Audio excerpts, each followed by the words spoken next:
Hello दोस्तों, आज पढ़ेंगे हम अलंकार। अलंकार में हमारा जो टॉपिक रहेगा वो रहेगा वक्रोक्ति अलंकार। वक्रोक्ति अलंकार के उदाहरण, उसकी परिभाषा और वक्रोक्ति अलंकार किसे कहते हैं ये भी आपको बताएंगे। किस तरह से आपको एग्जाम में लिखना है, सारी जानकारी इस वीडियो के द्वारा आपको मिलने वाली है। तो आप सभी का हमारे YouTube channel pre Sanskrit coaching classes Biaora में बहुत बहुत स्वागत है। मैं आपका दोस्त हरिओम यादव आप सभी का बहुत बहुत स्वागत करता हूं। तो चलिए जान लेते हैं हम वक्रोक्ति अलंकार किसे कहते हैं और वक्रोक्ति अलंकार की परिभाषा। दोस्तों, एग्जाम में पूछा जाता है वक्रोक्ति अलंकार किसे कहते हैं और उसका एक उदाहरण लिखिए, या वक्रोक्ति अलंकार की परिभाषा लिखिए और उसके साथ ही एक उदाहरण भी लिखिए। इसी तरह से प्रश्न पूछा जाता है।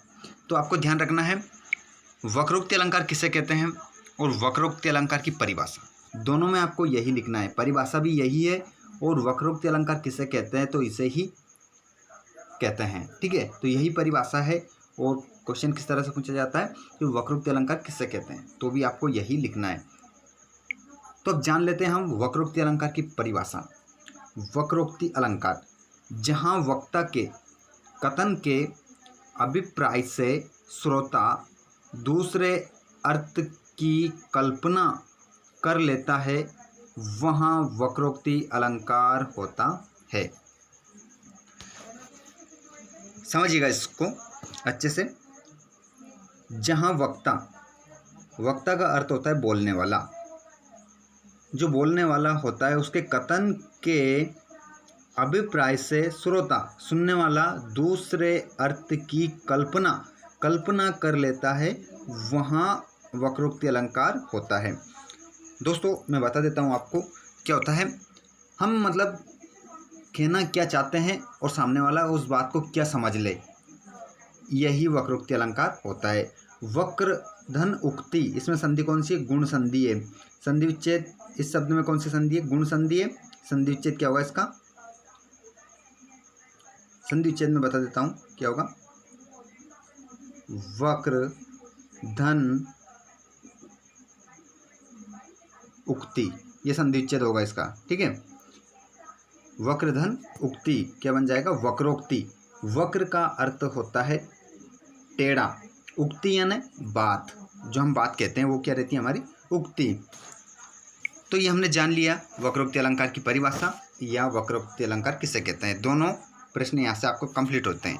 अब उदाहरण हम जानेंगे। उदाहरण देखिए। उदाहरण जो भी आपको अच्छा लगे वो याद दोनों में से कर लेना। दोनों उदाहरण हम आपको दे रहे हैं यहाँ पर। और जितने भी हमारे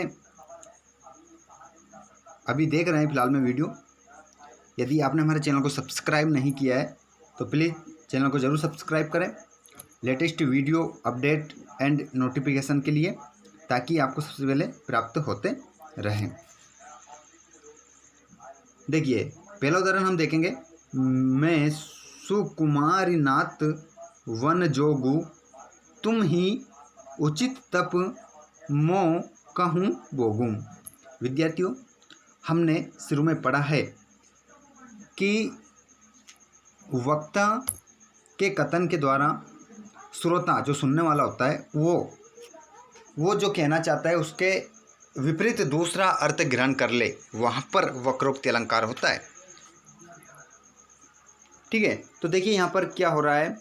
यहाँ पर ये कहा जा रहा है, मैं सुकुमारी नाथ वन जोगु, तुम ही उचित तप मो कहूँ बोगुम। जब आप इसको पढ़ रहे हैं तो आपको ऐसा लग रहा है कि इसमें ये कहा जा रहा है कि मैं सुकुमारी हूँ, नाथ वन जोगु, तुम ही उचित तप मो कहूँ बोगूँ। मैं तो सुकुमारी हूँ, मैं क्यों वन को भोगूँ? यह उचित तप तुम्हारे लिए ही है, तुम ही भोगो। तो सीता जो थी अपने पति श्री राम से कहती हैं कि मैं तो सुकुमारी हूँ, तुम्हें वनवास हुआ है तो तुम ही उस तप को भोगो, मैं क्यों तुम्हारे साथ जाऊँ। जबकि इसमें ऐसा नहीं है। इसका बिल्कुल जैसा कि आपने ये सोचा है, बिल्कुल ऐसा अर्थ इसका नहीं है। अब इसका अर्थ जो सही है वो मैं बताऊंगा आपको। इसमें ये कहा गया है, मैं सुकुमारी नाथ वन जोगुम, मैं सुकुमारी मैं सुकुमारी हूँ तो हूँ, तुम ही उचित तप मोह को भोगूं। ये जो वनवास हुआ है ये तुम्हारे लिए तो क्या उचित तप है, तो मैं भी तुम्हारे साथ इसको भोगूंगी, ये इसका अर्थ है। मैं भी तुम्हारे साथ वनवास में चलूँगी, ऐसा इसका अर्थ है। नीचे वाला देख लीजिए। आपको जो भी अच्छा लगे दोनों में से एक याद करना है आपको, या तो या आप ऊपर वाला करें या नीचे वाला कर ले, ठीक है। जो भी आपको सरल लगे वो याद कर लेना, ये आपकी सुविधा के लिए हमने कर दिया है, ठीक है।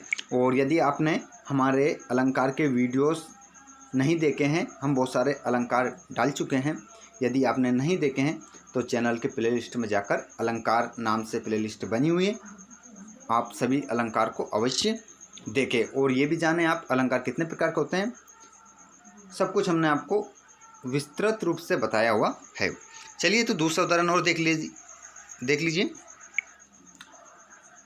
हे पशुपाल कहाँ सजनी, यमुना तट धेनु चराय रयो री।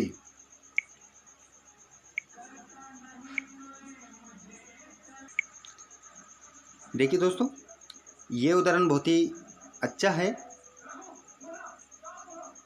इसमें भी समझना आप, क्योंकि हम कौन सा अलंकार पढ़ रहे हैं, वक्रोक्ति अलंकार पढ़ रहे हैं। इसका अर्थ क्या होता है, टेढ़ा मेढ़ा। हे पशुपाल कहाँ सजनी, समझिएगा, हे पशुपाल कहाँ सजनी, तो नीचे क्या कहा गया है, यमुना तट धेनु चराय रयो री। समझे आप, देखिए आप समझ रहे हैं कि हे पशुपाल कहाँ सजनी, तो क्या कहा गया है, यमुना तट धेनु चराय रयो री। तो ये इस पंक्ति में ये कहा गया है कि हे पशुपाल कहाँ सजनी, कि वो जो पशुओं का पालन करने वाला कहाँ है, सजनी। तो इधर क्या कहा कि जमुना तट धेनु चराय रयो री, सिर्फ ये पूछा था कि उन पशुओं का पालन करने वाला कहाँ है। तो यहाँ पर उसने जो सुनने वाला था, ये इस लाइन को उसने क्या समझ लिया कि यहाँ पर कृष्ण के बारे में बात हो रही है, तो उन्होंने क्या बोल दिया, यमुना तट धेनु चराय रयो री, श्री कृष्ण के बारे में बात आ जाती है। जबकि यहाँ पर क्या कहा गया था कि जो सभी जो पशु होते हैं उनका पालनहार कहाँ है सजनी, ऐसा कहा गया था। तो यहाँ पर उसके अर्थ को ये समझ लिया गया कि यहाँ पर कृष्ण के बारे में बात कर रहे हैं कि कृष्ण भगवान कहाँ है। तो उन्होंने जवाब क्या दिया, यमुना तट धेनु चराय रयो री। तो यहाँ पर तो जो पशुओं का जो पालन पोषण करते हैं सभी जीवों का, उसके बारे में बात हो रही थी, लेकिन उसने जो श्रोता है उसने इसका इस लाइन का अलग ही अर्थ निकाल लिया और उसने जवाब दे दिया। तो ये होता है वक्रोक्ति अलंकार, जिसका अर्थ ही क्या होता है, टेढ़ा मेढ़ा। जितने भी स्टूडेंट अभी इस वीडियो को देख रहे हैं, यदि आप अच्छे से नोटबुक बना रहे हैं तो इसका जल्दी से एक स्क्रीनशॉट ले लें, ताकि आपको रिवीजन करने में कोई प्रॉब्लम ना आए। जल्दी से स्क्रीनशॉट ले लें सभी।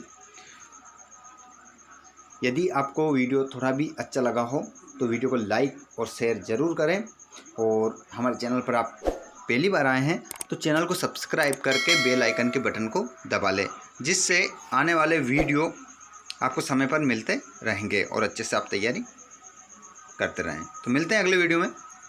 Thanks for watching. जय हिंद, जय भारत।